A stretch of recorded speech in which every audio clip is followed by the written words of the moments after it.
जय जोहार, मैं हूं तपेश जैन और मेरे साथ में मुंबई से आए हुए नीलकंठ गुरुजी हैं। आप वैसे तो कर्नाटक के रहने वाले हैं, लेकिन 6 पीढ़ी लगातार आपकी 6 पीढ़ी लगातार ज्योतिष शास्त्र से जुड़ी हुई है और कई सालों से आपका जन्म मुंबई में हुआ। मुंबई में ही आपने 11 साल की उम्र से, चूँकि ये पैतृक इनका एक तरीके से कहा जाए व्यवसाय है या रुचि है, तो 11 साल की उम्र से ही आप अपने दादा परदादा से ये गुण, ये विद्या जो है बड़े कम लोगों को आती हैं। वैसे तो नीलकंठ जी परशुराम जोशी लिखते हैं, लेकिन नीलकंठ गुरु जी के नाम से प्रसिद्ध हैं। बहुत जगह जाते हैं, दुबई भी आप लगातार जाते हैं कि बहुत सारे व्यवसायी हैं और उद्योगपति हैं, इंडस्ट्रियलिस्ट हैं, सिनेमा के स्टार हुए, चाहे नेता हुए, राजनीतिक लोग हुए हैं, चाहे प्रशासनिक क्षेत्र में कार्य करने वाले लोग हों, सारे लोग और साधारण इंसान भी, अगर ऐसा ये नहीं कहा जाए कि साधारण इंसान भी, जो अपनी जीवन की जिज्ञासा, सबसे बड़ी जिज्ञासा होती है भविष्य के प्रति। और मैंने कई बार कहा है कि भगवान ने भेजा है तो पेट और प्रॉब्लम, 2 चीज़ें भगवान ने भेजी है, तो हर समस्या भी होती है बहुत सारे लोगों को, और इसका एक बड़ा माध्यम होता है ज्योतिष शास्त्र। अगर देखा जाए तो मेरा अपना खुद का आकलन है कि ज्योतिष शास्त्र पूरा एक विज्ञान सम्मत शास्त्र है।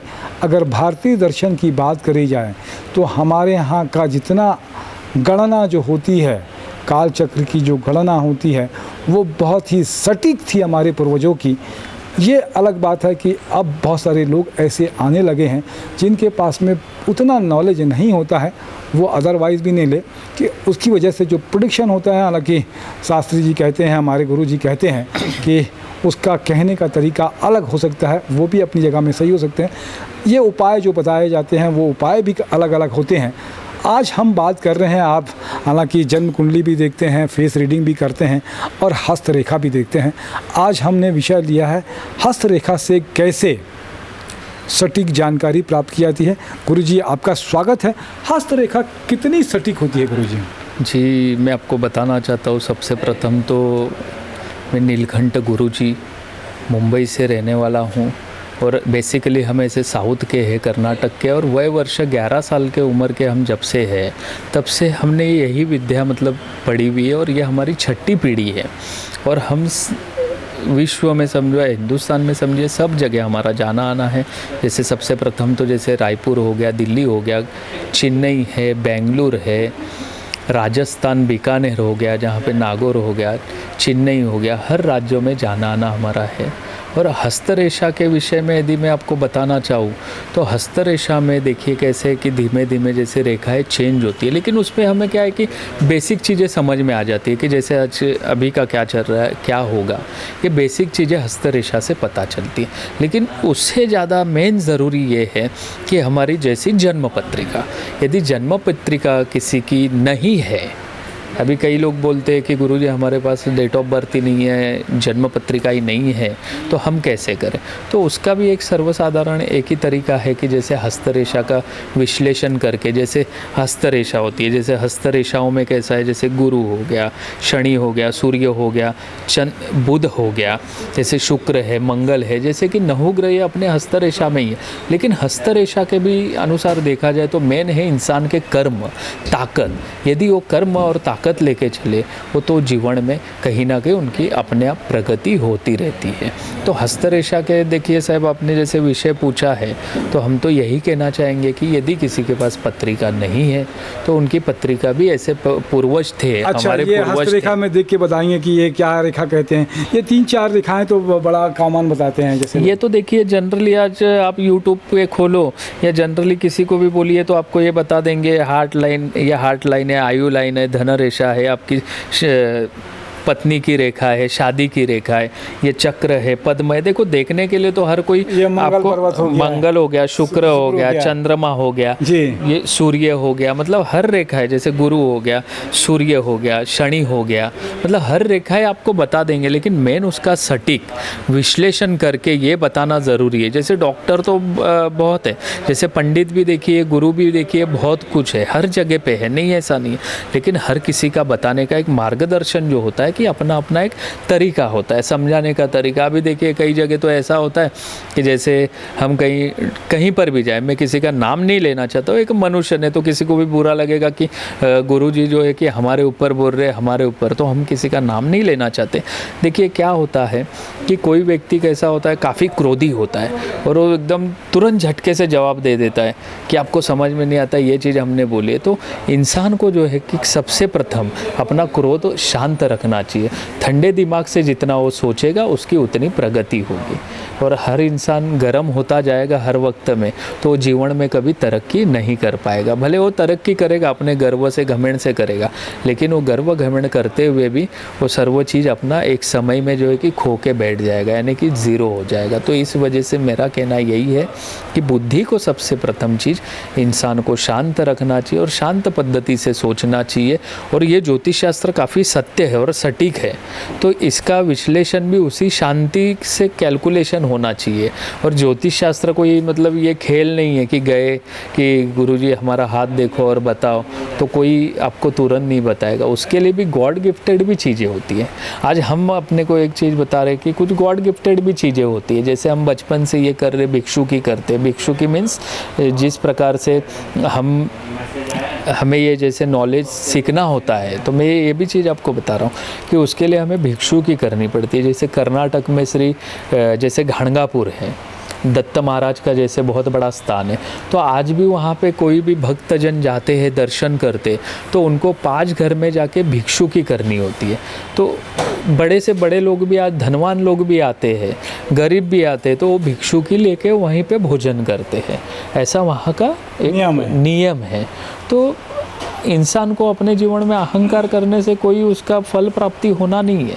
उनको यही है कि बस शांतिपूर्वक चले, मन में मतलब एक विश्वास रखे, और जब भी हो पॉजिटिव थिंक रखनी चाहिए, नेगेटिव थिंक बिल्कुल नहीं रखनी चाहिए। यदि जो व्यक्ति ने मन में नेगेटिव थिंक रख दी तो वो जीवन में कभी प्रगति नहीं कर पाएगा। बहुत मार्के की बात कही आपने गुरुजी।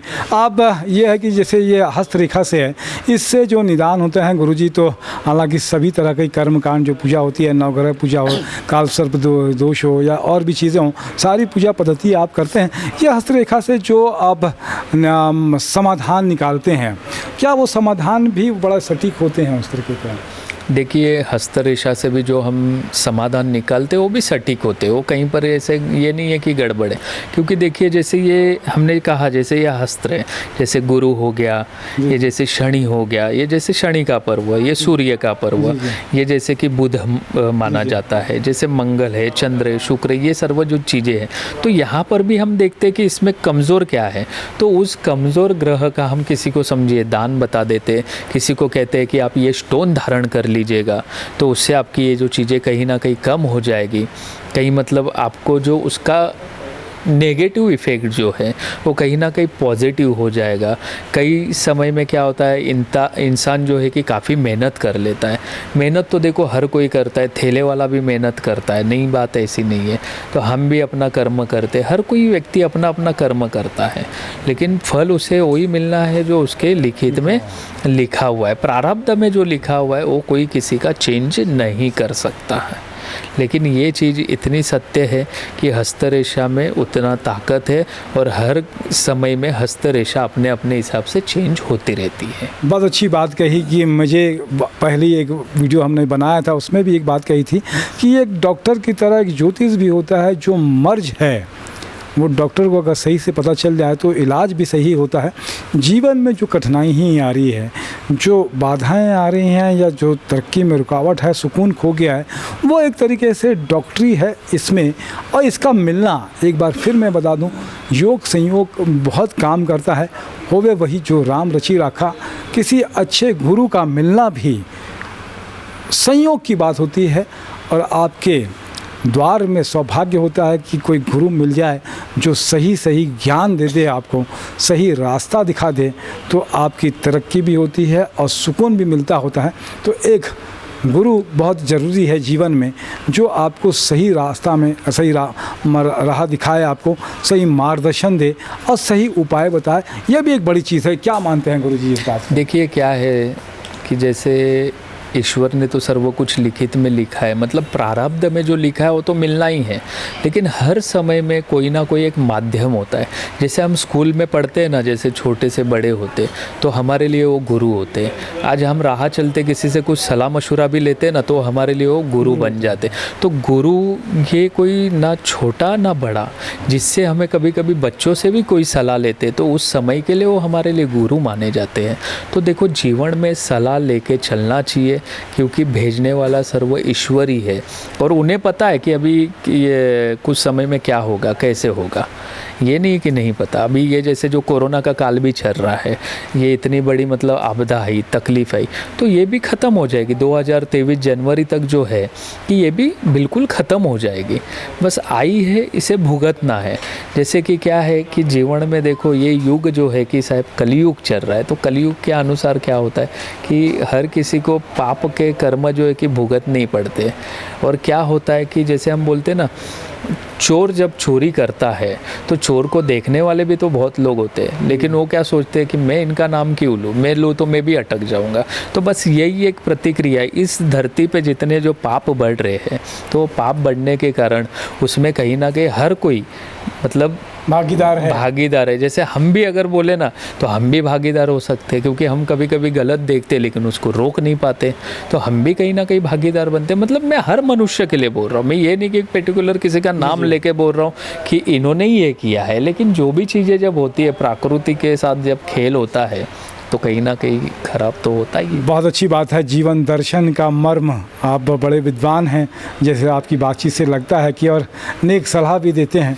गुरुजी, आपका नीलकंठ गुरुजी जो हैं वैसे ही बड़े सज्जन हैं, और बड़ा कभी कहते हैं कि इस लाइन में जो लोग आते हैं वो बहुत सारी चीज़ें रहती हैं, और बहुत सारे अपने स्वार्थ और बहुत सारी चीज़ें होती हैं। गुरुजी के बारे में जहाँ तक मुझे पता चला कि बहुत ही निश्चल और सरल प्रकृति के हैं, और सही ज्ञान देने का एक प्रयास करते हैं। चलना नहीं चलना वो तो ईश्वर की बात होती है। आपने समय दिया, इसके लिए बहुत बहुत धन्यवाद। मेरे साथ में योगेश चौहान जी भी हैं, उनका भी धन्यवाद। जय जोहार, जय छत्तीसगढ़।